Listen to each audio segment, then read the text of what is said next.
दोस्तों, मेरे चैनल में आपका स्वागत है।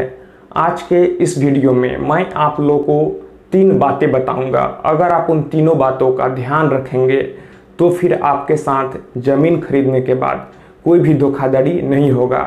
आप सही ज़मीन खरीदेंगे, आप अपना पैसा सही जगह इन्वेस्ट करेंगे, क्योंकि लोग अपने पूरे जीवन का कमाई ज़मीन खरीदने में इन्वेस्ट कर देते हैं और कुछ साल बाद पता चलता है कि उनका वह ज़मीन ही जाली है। फिर उनका पैसा तो जाता ही है और फिर वहाँ कोर्ट के थानों के चक्कर में पड़ जाते हैं। तो दोस्तों, इसे जानने के लिए आप इस वीडियो को पूरा ज़रूर देखें।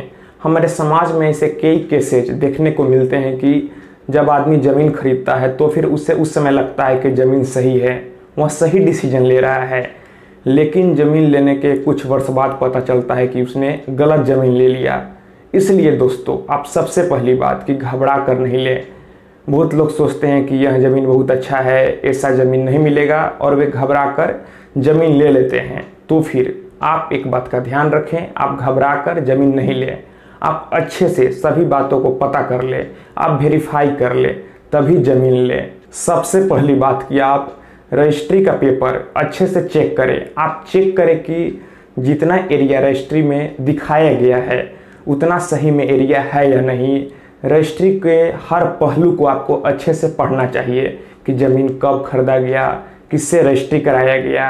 आप ज़मीन के रजिस्ट्री को पेपर को सही ढंग से पढ़ें, या फिर आप ज़मीन के रजिस्ट्री को पेपर को किसी वकील के माध्यम से भी अच्छे से समझ सकते हैं, ताकि कल को कोई भी मुसीबत ना आए।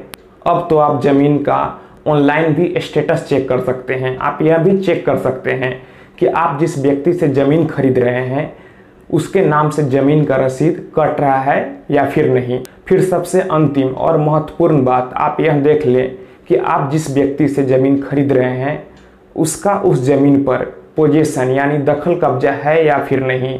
यह सबसे इम्पोर्टेंट बात है। तो दोस्तों, सबसे पहली बात, आप ज़मीन के रजिस्ट्री का पेपर अच्छे से देखें।